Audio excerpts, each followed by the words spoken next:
Hey folks, Sarah Lee here with My Car Lady, bringing you a 2011 Honda Odyssey.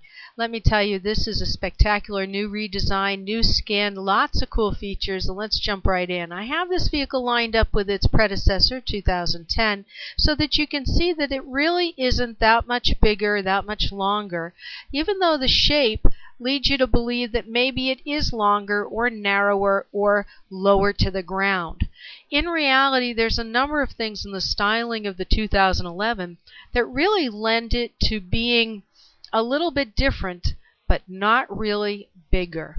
So let's jump out with the fact that in the back end is shaped slightly different. In the front, the nose is a little longer. It's all bumper and grille.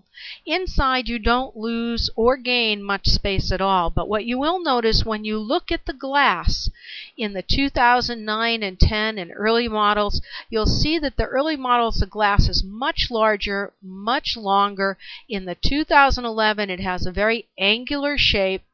It is a higher belt line in the metal of the door and the side walls. If you look at it, you'll see there's physically looks like there's more metal there. There is.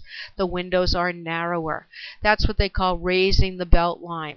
So actually the door is probably sitting at a height of shoulder level for the people in the second and third row. You'll also notice that the 2011 doesn't come standard with roof rails. That's for the roof rack. So again, that little bit of perception, that 3 inches of height from the roof rails, is what's deceiving you into thinking that the car is shorter or lower to the ground. It is not. But when you look again without those roof rails on there, you'll notice that the bow of the roof is slightly different from previous models. It actually appears to be higher right over the driver's head or around the B-pillar. Those are all things that dramatically improve the headroom inside. Other new improvements to the vehicle in 2011, as you can see, it's much easier for an adult to get into the back third seat row. Why? They've allowed those chairs in the second row to have more movement, and the new power springs and leverage get them out of the way a lot easier. It's not so much of a tug and a struggle. These seats do not fold into the floor like the Town and Country. They do slide together, and you can remove the center console seat. So you've got 3 seats across, or you remove the center one, or you fold it down and you've got lots of extra cup holders there. Everything's neatly marked with nice solid straps, and it's easy. That's one of the fun things about the Honda, is its versatility. I will say that the new packaging, the new features of the base model, the Touring Elite, have changed up the price points. A Touring is now standard with leather and a moonroof, and you can have the navigation, the backup camera, all the cool safety features. Up above that is the Elite, and you get a few more extra things in there, but that puppy's $45 grand. So where did these vans get so expensive? Well, we'll talk about that another time. Let's just talk about what else is going on in the new 2011 Honda. Another nice feature, the power liftgate, really wide open. The doors moves ultra slow. They barely tap you if your hand or fingers happen to be in the way. The Honda drives like a dream. Soft, you hardly feel the road. That's not a bad thing when you've got a full family in there and you don't want to feel like you're struggling with this overweight vehicle. It handles the balance very well. It's easy to drive. It doesn't get pushed around. I have to say, it's not like driving a boat. It feels solid in your hands, and the steering is responsive, even with quick maneuvers. Here you're seeing the back hatch, very deep well there. Lots of little pockets and storage they've created at different levels to keep you organized in there. Let's talk again about steering and handling. When the vehicle's fully loaded, it doesn't feel awkward. It has a nice turning radius. That's one of the great things about Honda. Once you're a Honda owner, it's very hard to switch to another brand, and probably the closest in terms of driving and maneuverability would be the Toyota Sienna, which is still a couple $1,000s less money. But Honda owners are very loyal, And I hope that Honda respects that when they come out with some incentives and initiatives to help move the 2011 into the marketplace. A few little cool touches they've put in. The grocery hooks are a lot lower so that things can actually rest in the bottom of that lower well. The split back seat folds right in so it's out of the way. It also lays flat so you could take a nap back there like a bed, or you could flip it so you could tailgate on it.